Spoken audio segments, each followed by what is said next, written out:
Welcome to the Belly Dance Stories podcast, a multimedia production directed by Alexandra Molina and Valerie Molinari. You will hear inspiring conversations and learn about the ways belly dance has become a powerful channel of transformation in people's lives.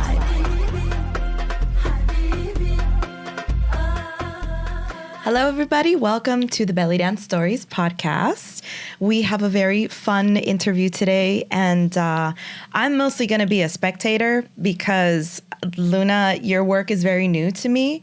But we have a topic today that is important for, I think, anybody to listen into. And on a more personal note, it's also been a topic that I've been thinking about a lot, and that is fusion within the world of Raqs Sharqi. And I'm interested to learn because lately I have felt a little suffocated by some of the rules and how to be proper. I am dominantly a Raqs Sharqi dancer, and I've always been. I'm not a fusion dancer.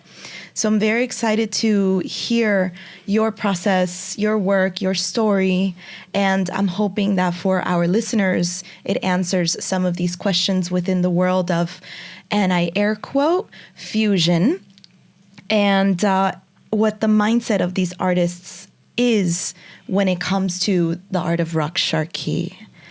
And Val, I think that this is a very wonderful person to interview to answer these questions. I know our dear Luna for a while because she used to live in Miami while she was studying.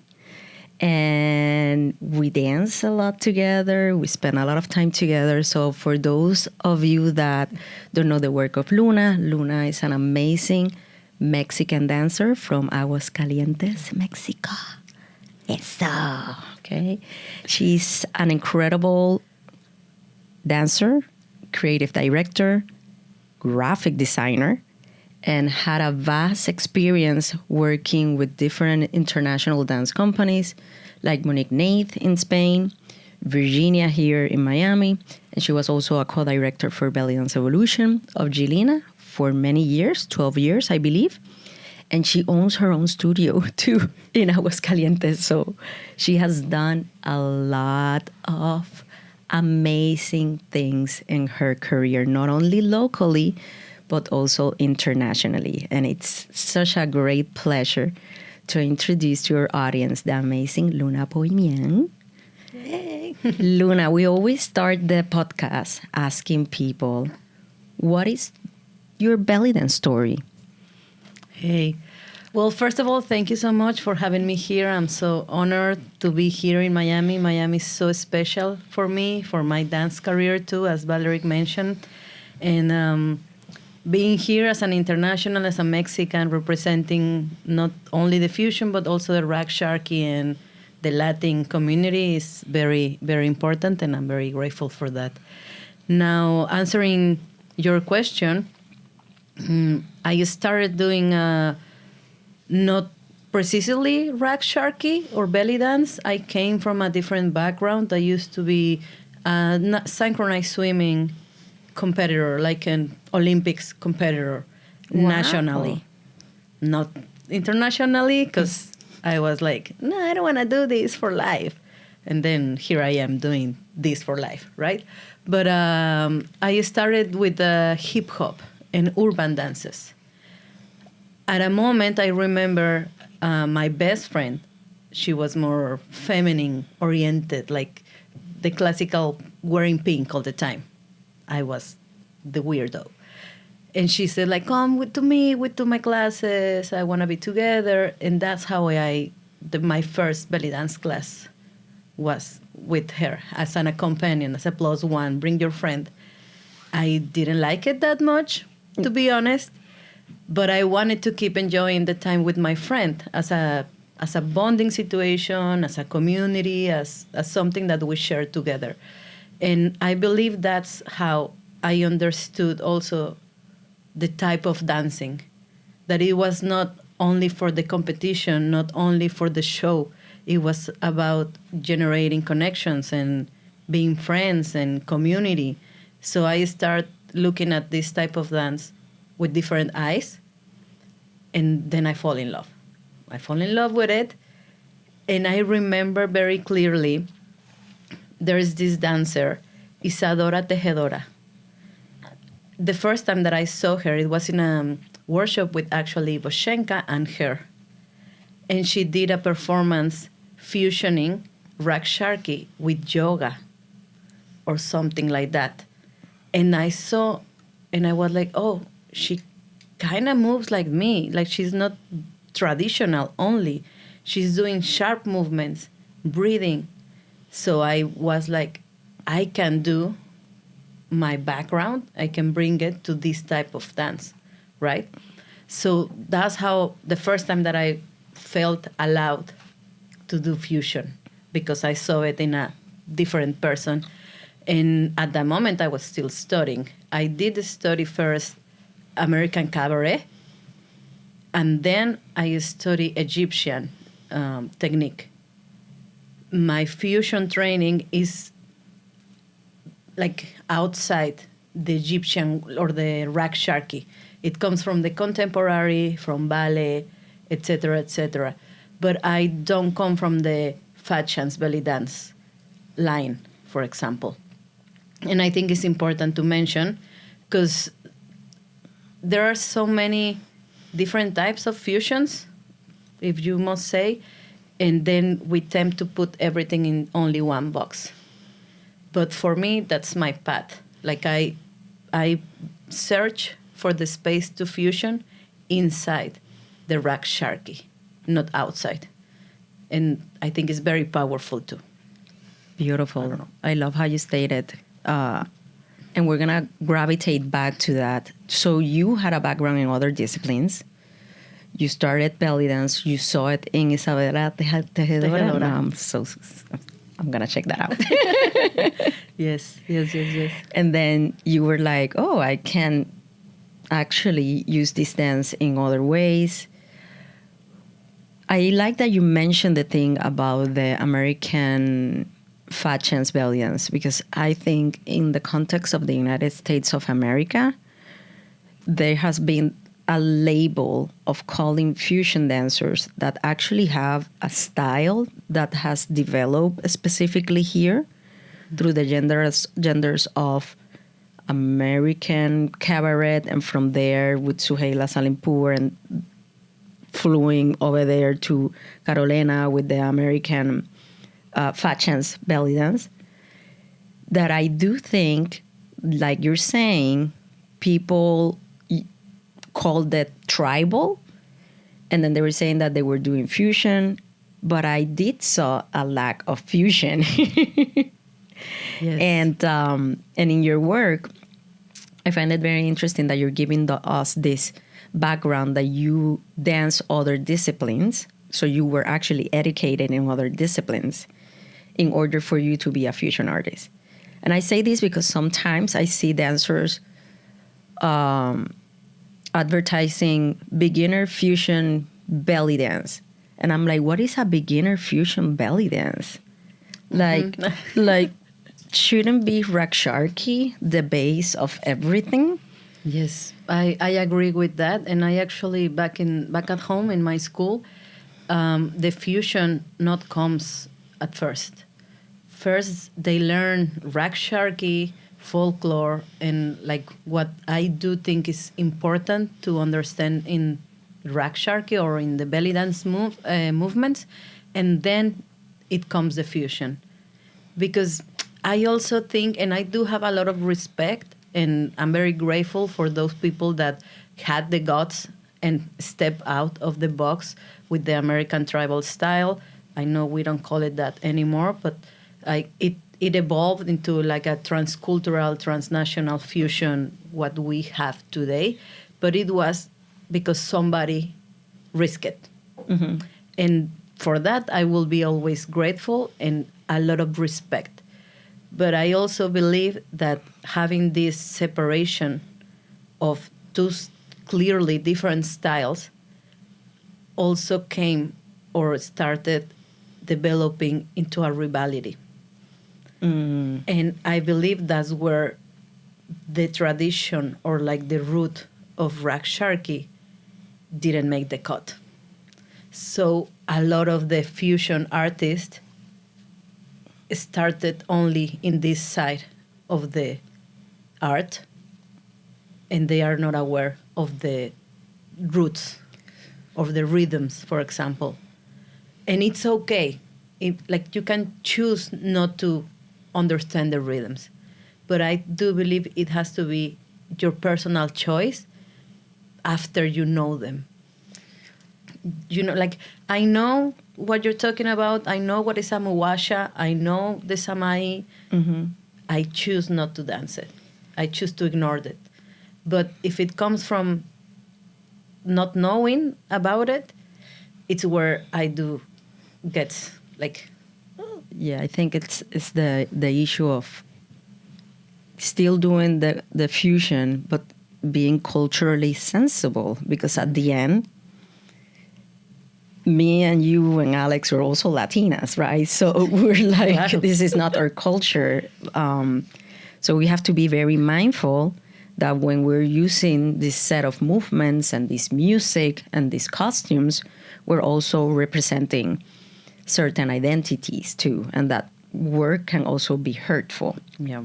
And I'm the first one to break the rules. I'm always pushing people to break the rules because I do see the dance into more like in a disciplined way than cultural.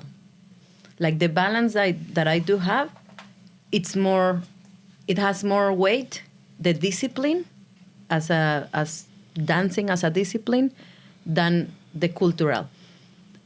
There's need to be both.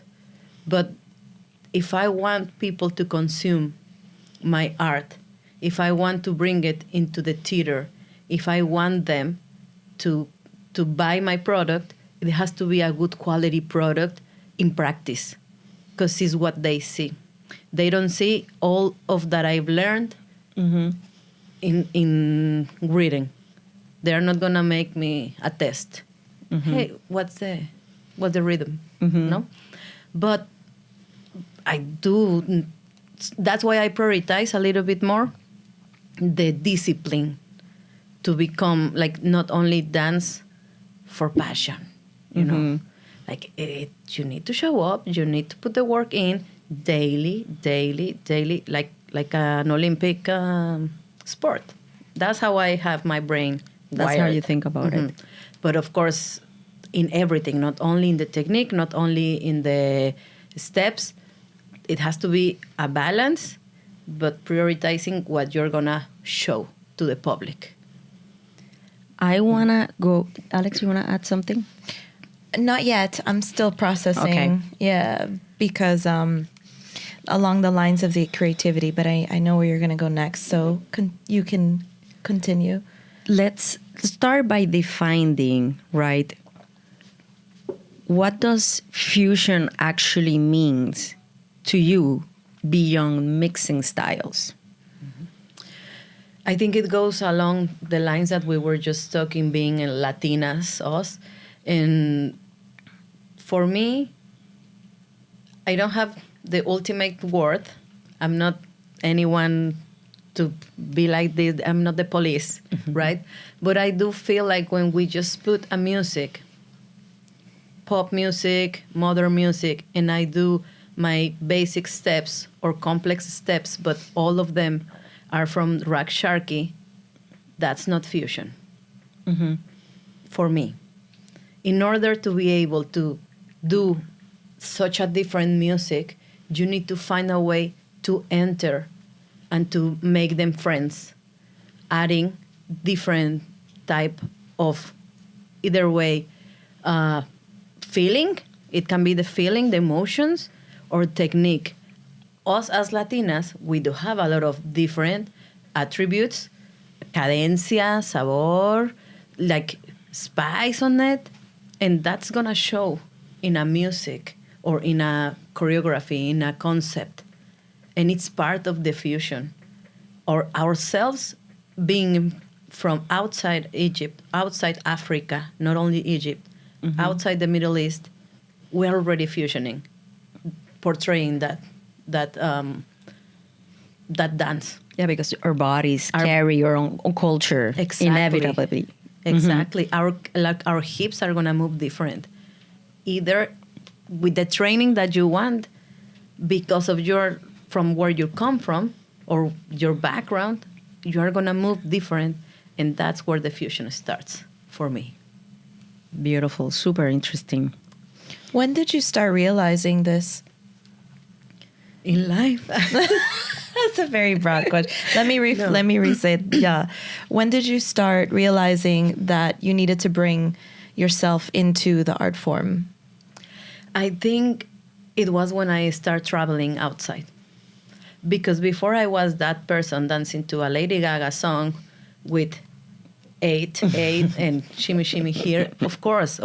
We all been that person. And it's okay. Like, we need to pass through that phase.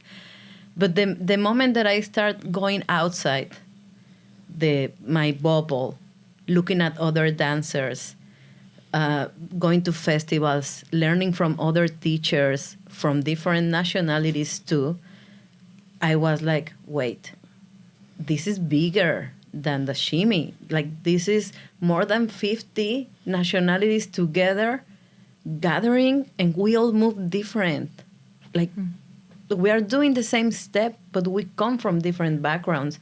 We come from different households. And how this is affecting me, and what do I want to do, or who do I want to be? That's the question. Who do I want to be in this world? Myself or somebody else? And that minute I chose to be myself, right? And I'm still working on it. It's not so easy, especially because belly dance is not so structured. It doesn't have written rules. We need to be navigating with them, because it's not like the ballet or the classical that it's very like that. Super rigid. Super rigid. And it's beautiful that it's not like that, but it's also more difficult to navigate, right? But every day we learn something. Yeah, it's difficult to navigate the voices that are coming out of now with all of the social media and everybody talking digitally. Sometimes those voices overpower the creativity that we have. More so, they overpower our individuality. And that's a big question, whether is it easier or is it harder for the dance to be more rigid? Is it better? Is it worse? Like, there's no answer, I know. But it's a good question to ask because it's so broad and it makes you wonder, where am I in this trajectory of the career or the learning and the education of belly dance? But and I also believe now that you mentioned the social media and the voices outside or whatever, I also think that sometimes we focus too much in what we're seeing or looking, and we don't ask about the context. Like, they don't know. We don't know the context of this video that I'm watching. Consuming online, Or yeah. we're That I'm doing in the consuming, social and media. It can be, we can be inventing, we can be assuming. And it's okay to ask, it's okay to question, it's okay to generate this conversation. I think it's nice, but I don't think assuming is the way to keep enriching the dance, right? Like, if we assume instead of having the conversation, hey, Valerie, this video, what do you think about it? I'm looking at here in Mexico. You are looking at there in Miami. Hey, friend from Russia. How is receiving? How are you receiving this video? And this person who is in the video, what's happening? Are you trying to portray? What are you? I don't know. Maybe not everybody is going to be open to that conversation, but I think it's important to think about the context, because also a 15-second reel doesn't define you or your career or your way of thinking. Yeah, and I Right? think you're mentioning this because I think social media has become a way also to figure out trends that are happening. Almost to stay updated with what is happening with the dance itself and the art form and everything else. But it's such a weird place to be because that's not education. It's not source of education. And the lines are so blurred because social media is not the place of education. Travel, like you said, is going to events, is being with people who are not of your culture is educational. Social media is not. And everybody thinks that it is, or they assume that it is. Mm-hmm. It's just a topic everybody's talking about. Yeah. Yeah. And I know there are like dancers that they don't have the opportunity to travel, but there's things beyond the social media. Like there are other options around, even in the internet, but you don't need to travel to open your eyes at first. I think social media can be a reflection of a lot of the things that are happening. I also think that there's a lot of dancers that also provide educational material that sometimes can serve as a set of norms and rules. Like, I think it's common for dancers that are learning Raqs Sharqi with in an Egyptian frame, right? To say, okay, if I'm doing a ballet, I have to do it with a galabeya, and I have to be very strict with how do I represent it on stage. So I think the next question will be like, how can we get creative, right, with these roots of this dance? Because I like what you mentioned about fusion and individuality, because it resonates a lot with me. And I think fusion has been like an excellent place for me to have very interested, intimate conversations with my own personal story. And I think I have seen in Egyptian dance and Arab dance also a lot of the relationship with my Latin roots. Like, right, like I'm able to do the movements because it reminds me of home. And like it's easy for me to connect those two words together. But how do you think we can continue creating the fusion? And how do we, you mentioned in the beginning, the dance has to be the center. Sharqi has to be the center. What can you tell and how can you explain dancers that want to do a fusion? What does that actually mean in practical ways? If I want to be very practical, is always keep studying Raqs Sharqi. Like it has to be our, not daily, we have lives, but at least once per week. Constantly, you need to keep practicing the Raqs Sharqi. Even if we are consummated fusion dancer, you need to go back to your hip and drop. Because I've saw it in myself. When I'm too involved in my contemporary training and generating this amazing piece and fusion, and then I start seeing my videos, and I removed all the hip technique, or there is no vibration, there's only jumps and moving the wings. And then I'm like, what's happening? Because I gave too more weight to my contemporary training. So if I'm training in my contemporary, I should be training my Raqs Sharqi too, the same amount of time, or even more in the Raqs Sharqi. Because if not, I'm not a Raqs Sharqi fusion artist. I will be other discipline fusion with a little sprinkle of Sharqi. And no, my decision was to keep the Sharqi as my base, my root, and I need to, like, if I'm telling you, you need to keep training your Raqs Sharqi, always. And I love that way of you saying, like, self-evaluating the percentage of movements that I am portraying, right? Yeah.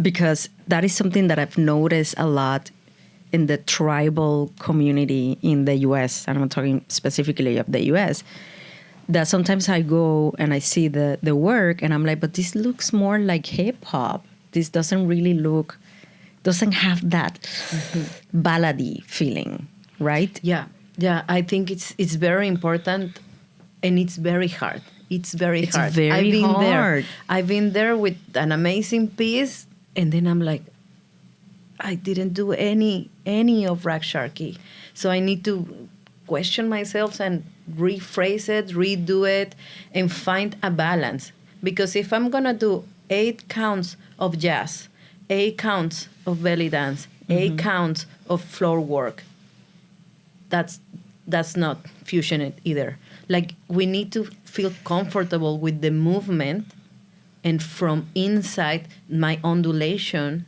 my Raqs Sharqi undulation, what can I bring after that to finish the movement that is going to be fusion? Yeah, the blending. Sí. The blending. Sí. The blending is very important. Yes. So, yes. No, because I was going to go back to, then we have these products that are good products, but then they are gravitating in other disciplines. And they're good. I'm not saying they're bad. They're just a little bit too far away now. You're like, okay, this should go to the contemporary scene. Exactly. Instead of the local hafla. Yes. See, context. Context. That's what you were saying before, yes. Yeah. Alex. So, finding your way through fusion into this term called fusion, what I'm hearing is that you find yourself first, you know who you are, you make the decision to choose X dance form to be your primary. And then with those two elements of you knowing who you are, knowing what you like, plus with the okay, so basically it's a formula, right? Letter A is you, your essence, what you like, know yourself as a person, as an artist, as a creative. And then letter B would be choose your primary art form. In this case, you chose Raqs Sharqi. Plus letter C is whatever other elements and modes of movement. I don't want to just call them dance, because I know that there are other ways to move and breathe and process movement. That would be letter C equals your version of fusion. Correct. Yes. Yes. Okay. You explained it very well. Like, I was trying to think about it, because since I mentioned in the beginning that I've been just recently having a lot of questions just for myself, because, you know, every so often we go through these processes, we reevaluate ourselves. And for me, it's been 20 years since I started to study. And I've always been based on Raqs Sharqi, and I've always been based on the traditional and the folklore, but I've never, I love going away from it, because it's so wonderful to just know who I am and how I like to move. And I do use a lot of mindfulness in my work and in my collaborations, but sometimes it gets cloudy. So I like to have some structure or some sort of formula that I can fall back on. And that's why I sort of said it slowly, because I'm trying to figure it out in my head according to hearing somebody else's experience and hearing somebody else's story, who really does work in that realm, you know, who does push out of the art form and ebbs and flows in and out of it. Yeah.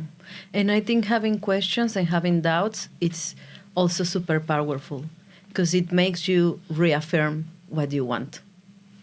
Like, sometimes we feel like, oh no, I'm doubting, like, should I keep doing this? Should I be more fusion or more Raqs? Or like, should I put myself, do I need to be in the other group? Like, Do I need to be going to the other festivals, or right? And that makes you or make me reflect on what do I really want, because I'm questioning and then I'm reaffirming, no, this is what I want. This is where I want to push.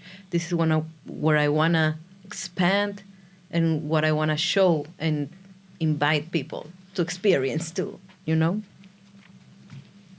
I love that observation of like, where do we place our art form if we are fusion artists?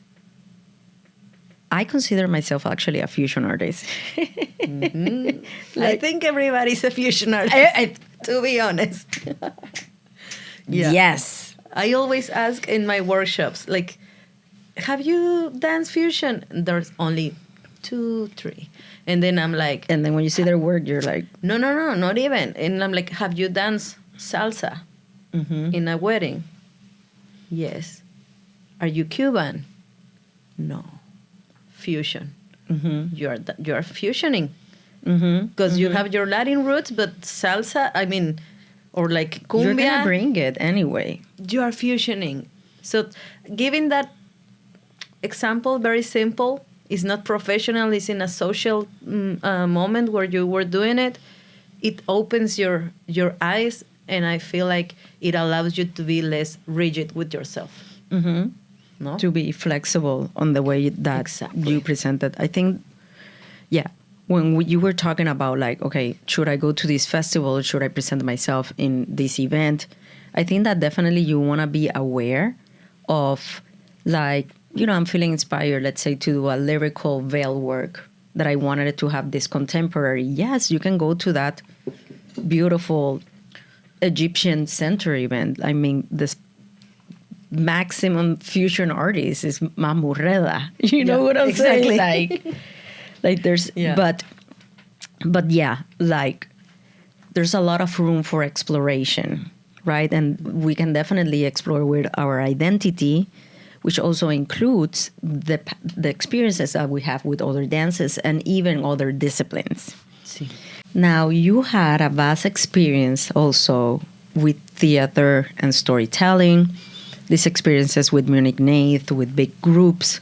So it's not only you, it's a group of dancers, also working with Virginia, that is amazing on theatrical dance, and working also with Ballet Dance Evolution, that there's a storyline. What do you think are some of the challenges, and what do you think it does for a dancer to work with storytelling and the space of the theater? I think it's actually the same answer. The challenge and what it gives you. Because I think the first challenge is the approach to people. The regular audience, they don't understand what you're doing. They don't understand how belly dance can be portrayed as a classical, like what high-end art form, theater production, right? So that's the first challenge for me, the audience. But then, when you're able to break it through, what you get out of it is the audience. Like now you have this audience that is amazed of what you could portray with belly dance, how you develop the story, and is excited to see more. So I think both the challenge and the outcome are tight on that end. As a performing, like if you want to reach, if you want to break through, because it's not easy and it's not for everyone, because there is a line or like a fine border where it is dancing and where it goes into theater, right?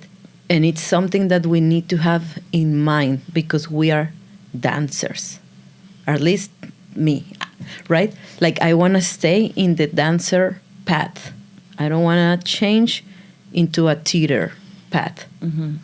I want to keep bringing the stories with my dancing, with support movements, with support visuals, but keeping it's the same, keeping the dancing as my root for the theatrical experiences. And always you need to assume that the audience is not going to get anything.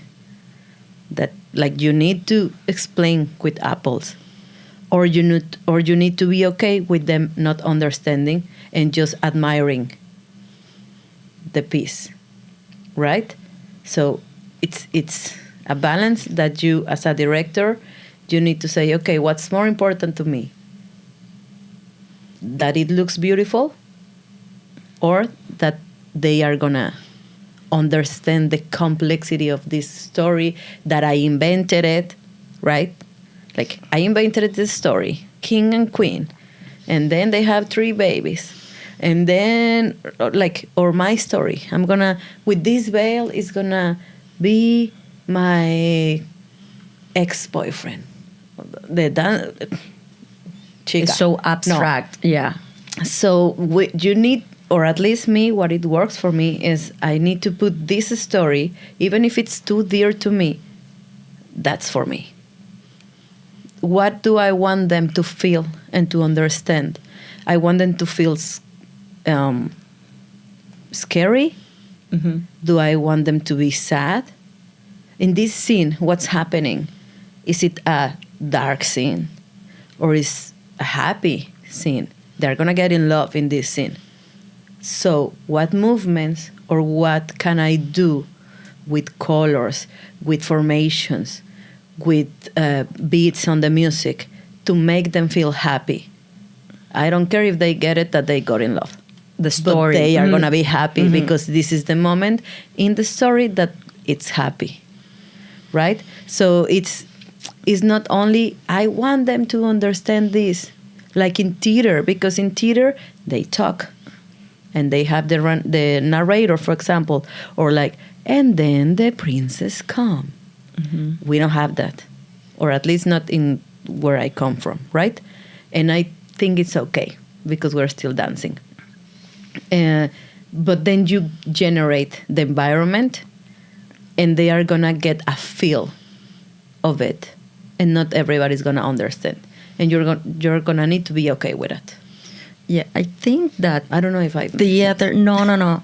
I'm gonna support your argument, because I think theater dance, in many ways, is actually meant to produce and get emotions from the audience, rather than from them specifically learn a storyline.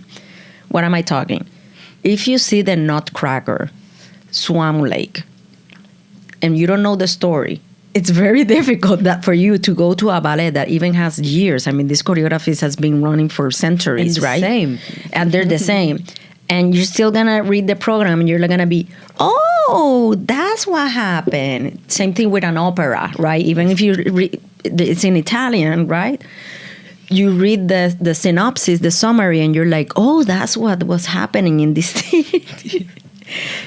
But I think the experience of dance, right, when I'm going to go and see the Nutcracker or Swan Lake, is that I'm just going to get soaked into the emotion that those bodies are actually bringing. And I think in the creative process, because we have produced theatrical shows that includes myths, we notice that sometimes dancers get very blocked with, like, how am I going to say it? And there's certain things that are not meant to be so explicit on stage, that you have to also let the audience interpret their own things and actually add even more to what you're bringing to them. They're going to absorb it differently. They're going to read it differently.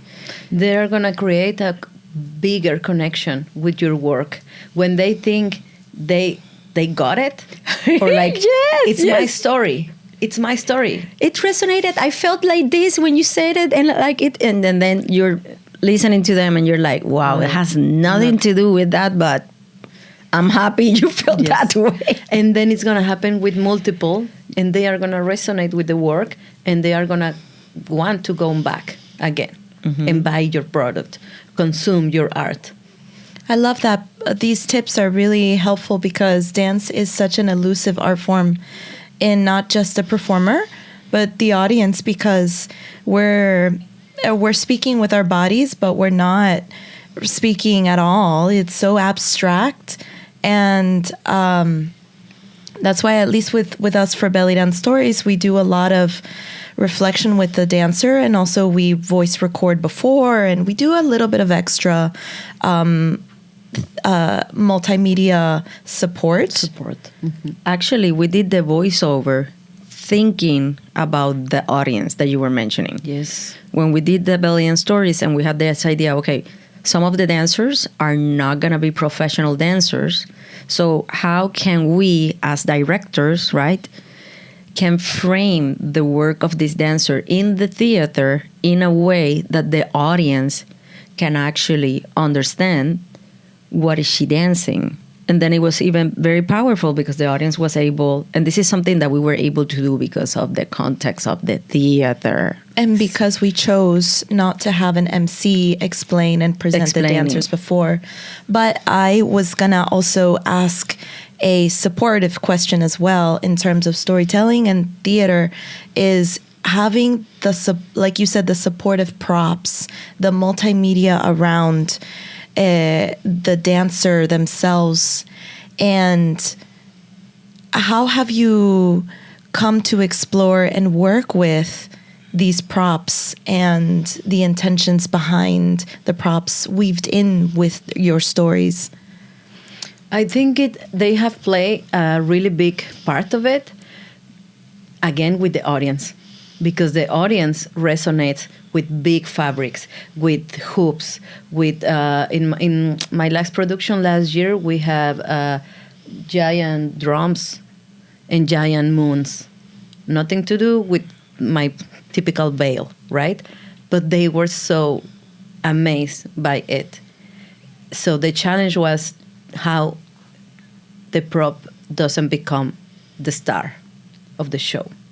But working with this and the multimedia and having the projections, not always you have those opportunities. In where I do my show back home, I don't have a projection because I do it in a black box, which is something also different that generates an experience for the audience. So I'm always thinking about the audience.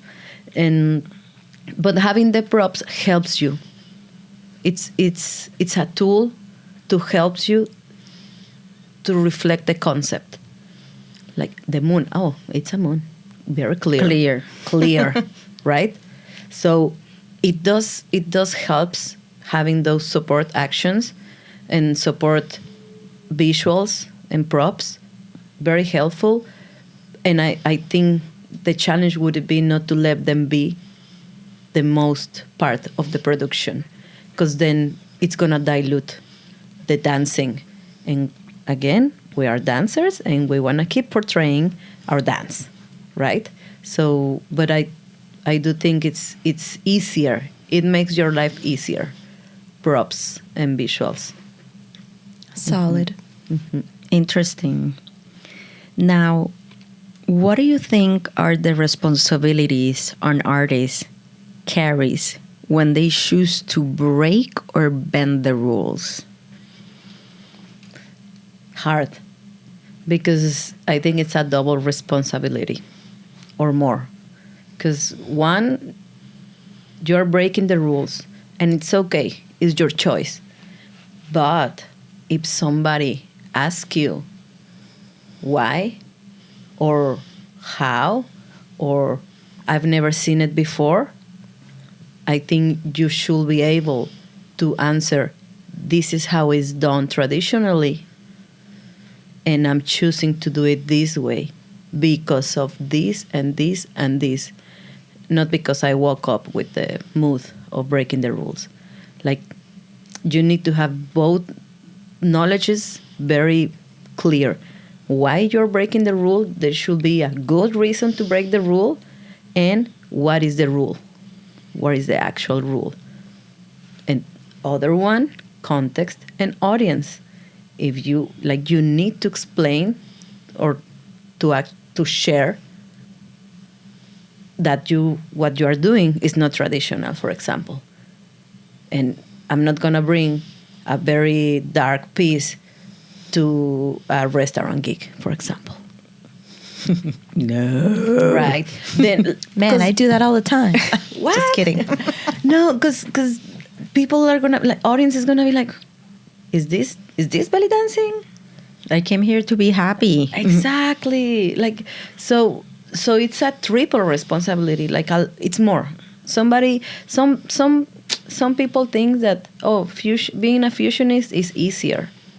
I don't think there is easier or harder. I just think there's just different type of responsibilities that we chose to carry, and we need to portray it too and explain, right?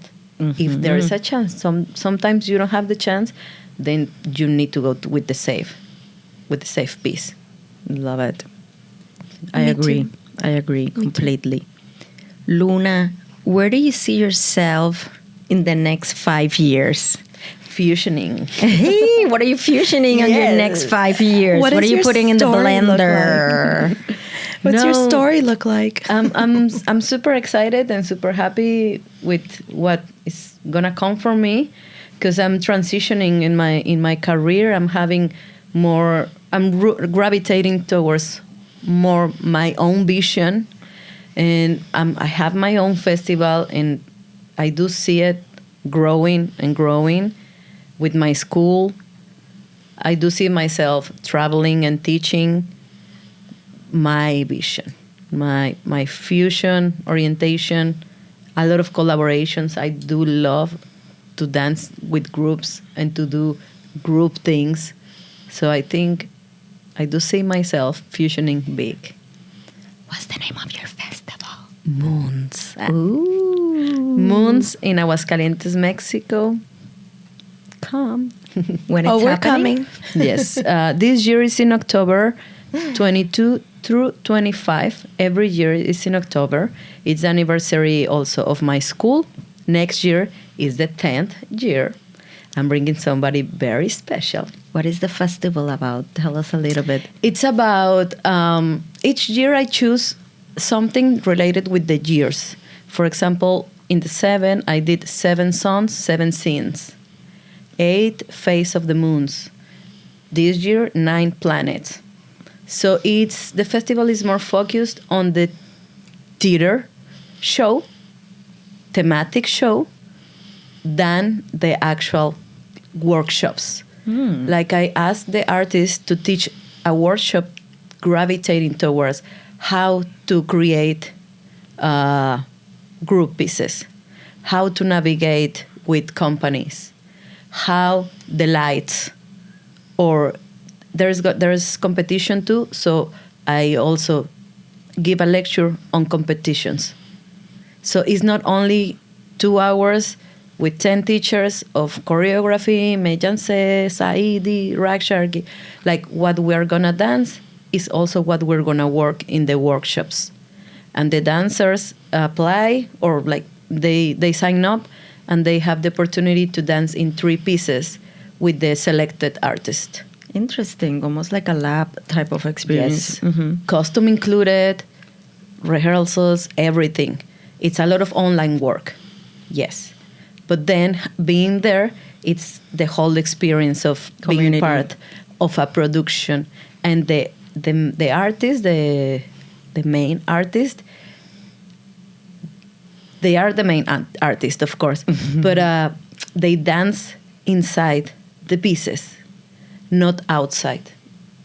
So it's about the collaboration and how we generate different styles of the artist, their fusion and Raqs Sharqi, and in between, the same concept of 9 planets, for example, this year. Interesting. What a beautiful way to blend the intention and so many moving parts of a production within an event. That's so cool, Luna. I would really love to experience one of those. Yes, Yeah. for sure. Thank you. Luna, how can people find you and follow your work? Luna Poumian in all of the social media.